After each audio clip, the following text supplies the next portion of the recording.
Cut cut. अस्सलाम वालेकुम दोस्तों, आज मैं एक दोस्त के साथ हूँ। ये रिसेंटली अपॉर्चुनिटी कार्ड लेकर यहाँ पर जर्मनी में आए हैं, कराची से।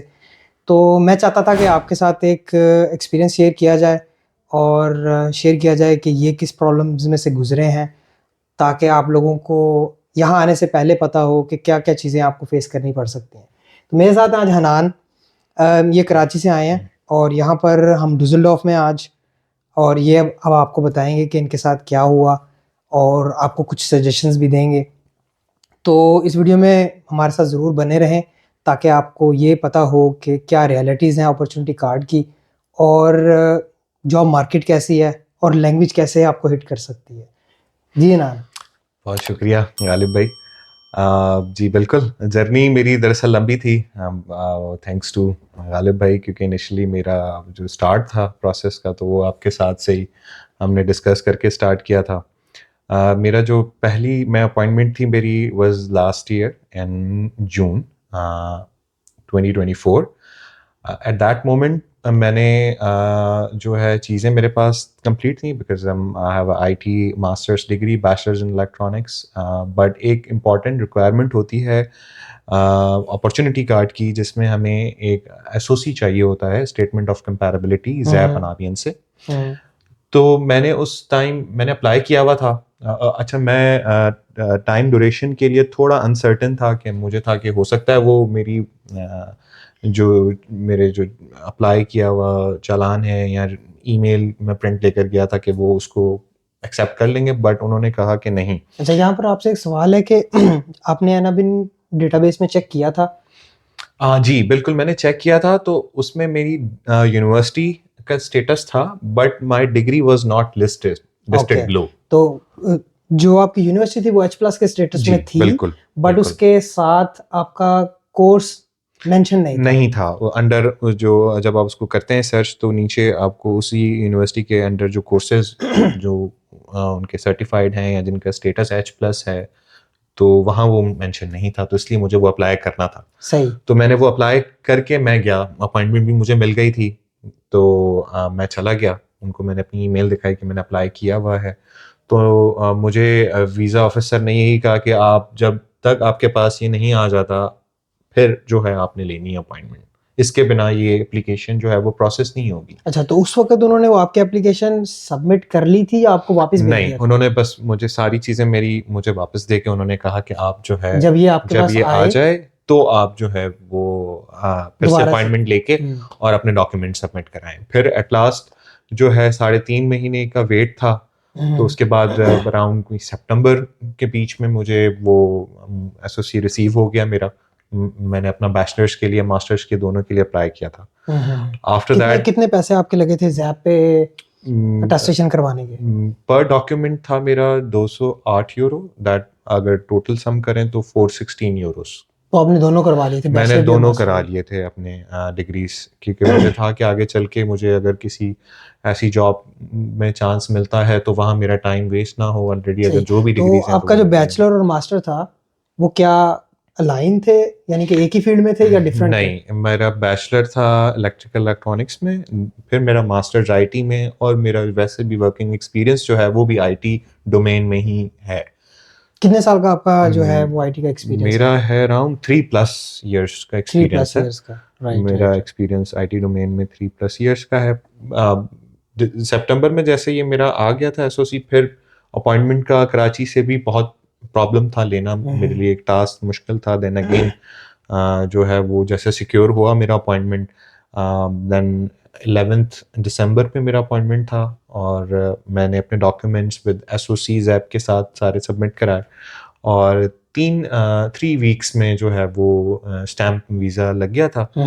और मैंने जनवरी कोई 4 पे मैंने काउंसलेट जाके अपना पासपोर्ट कलेक्ट किया। अच्छा, इसमें ना अच्छा, अच्छा, आपने 6 महीने का वीजा लिया है या 1 साल का वीजा? मैंने 1 साल का ब्लॉक अकाउंट जमा किया था, तो ब्लॉक मेरा अकाउंट एक करवाया साल का ही मुझे वीज़ा मिला। राइट, तो ब्लॉक अकाउंट जब आप पहली दफा गए थे तब आप लेकर गए थे साथ में? मेरा जमा पहले से ही था, क्योंकि मैं अब जैसे आपको मैंने बताया कि मैं जून में मैं फर्स्ट टाइम, तब मेरी प्रिपरेशन, क्योंकि it was very new at that time, क्योंकि उनको तभी वो स्ट्रीम स्टार्ट हुई थी, लाइक कोई 2 हफ्ता एग्जैक्टली, पहले, 2 हफ्ता पहले 2 हफ्ता स्टार्ट हुई पहले है, स्टार्ट जून हुई से थी। स्टार्ट हुई थी। जी बिल्कुल। Right right right. तो इट वाज वेरी न्यू, चीज़ें इतनी ऑनलाइन भी अवेलेबल नहीं थी कि लेकिन तब भी एक सेंस बन गया था, जाने से भी एक एक्सपीरियंस हो गया था मुझे, तो जब नेक्स्ट टाइम मैं गया तो मैं बहुत वेल प्रिपेयर्ड था। तो जहाँ तक मुझे याद पड़ता है कि हमारी भी गपशप जो बात का स्टार्ट हुआ था वो भी जून में ही हुआ था, जब आपने पहली जून दफा में स्टार्ट जब करना हमने था। पहली दफ़ा ही, और बिल्कुल। मुझे याद है कि मैंने आपको सजेस्ट किया था कि आप अप्लाई कर दो, क्योंकि आपको हाँ, चाहिए होगा, बिल्कुल। बट अगर आपको पार्टनर मिल रही है तो आप तो उसको जरूर अवेल करो। अवेल करें, बिल्कुल, राइट।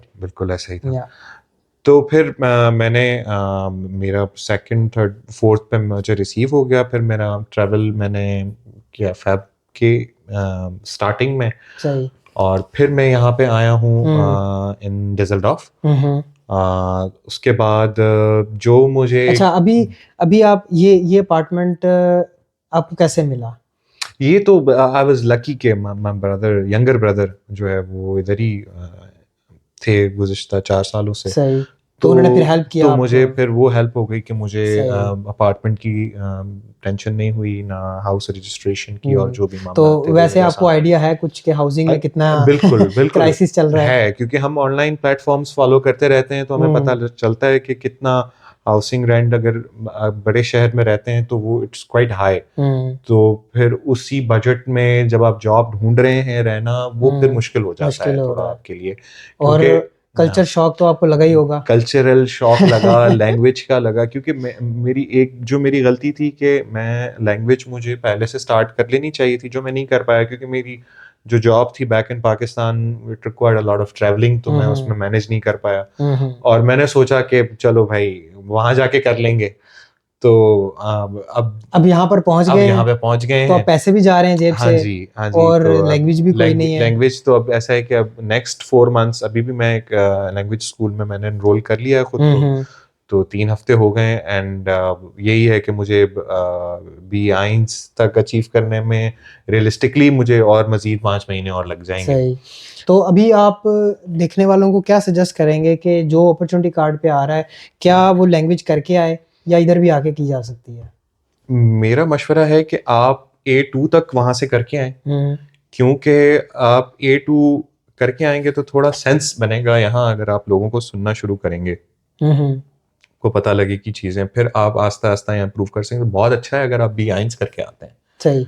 वो तो और अच्छा क्योंकि है। B1 तो बेसिक वैसे भी रिक्वायरमेंट है, ये किसी हाँ। भी जगह पे आपको काम काम के करना लिए तो आपको है। रिक्वायरमेंट है ही, क्योंकि यहाँ आते ही मैंने जैसे मैं थोड़ा सा था कि आईटी में कोई बिल्कुल ही बैरियर नहीं है, ऐसा नहीं है कि नहीं है।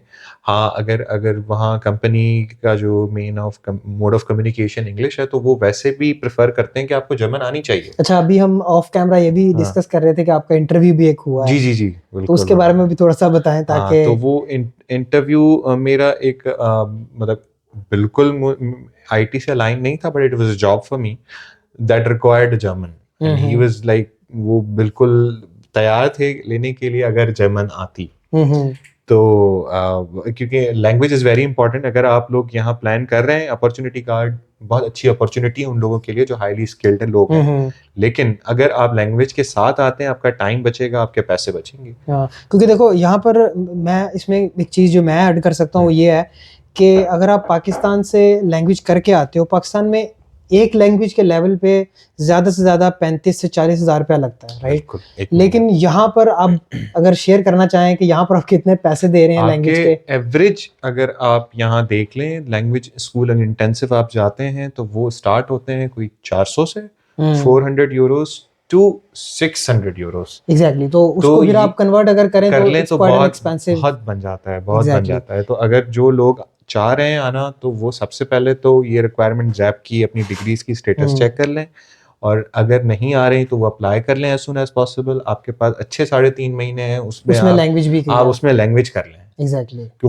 वो जो इंतजार है वो आपका जरा वो आसानी से गुजर भी जाएगा हाँ, और आपको लैंग्वेज थोड़ी बहुत मसरूफ रहेंगे आप, जी लैंग्वेज भी कर लेंगे क्योंकि यहाँ पर टाइम बिल्कुल वेस्ट होगा, टाइम क्योंकि वेस्ट हो रहा है क्योंकि अब सिर्फ है ही language with every passing day जो है ना आपके यस दिन कम हो रहे हैं वीजा के। दिन कम हो रहे हैं। अच्छा है कि मतलब सिक्योर साइड रहे आपके पास, क्यों ना पूरा साल ही रहे। Exactly exactly. तो ये तो चलें, ये तो अच्छी बात है कि आप को थोड़ा सा एक्सपीरियंस हो गया है। हम्म।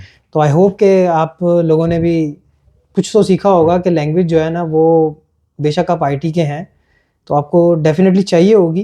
तो जैसे हनान ने बताया कि आपने जैप के लिए अप्लाई तो करना ही है, जो 3 महीने का वेटिंग टाइम है उसमें आप कम से कम 1 या 2 लेवल तो करके आए वहाँ से।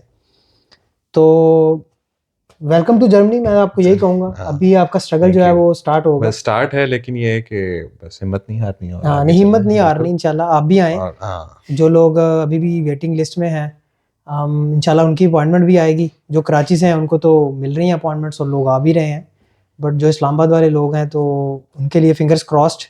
और आई होप के नेक्स्ट 4-5 मंथ्स में जो काउंसलर पोर्टल है वो भी एक्टिव हो जाएगा। एंड लेट्स सी कि एम्बेसी किस तरह इस अपॉर्चुनिटी कार्ड की अपॉइंटमेंट्स को डील करती है। तो आज के लिए इतना ही, मिलते हैं इंशाल्लाह फिर अगली वीडियो में। अल्लाह हाफ़िज़।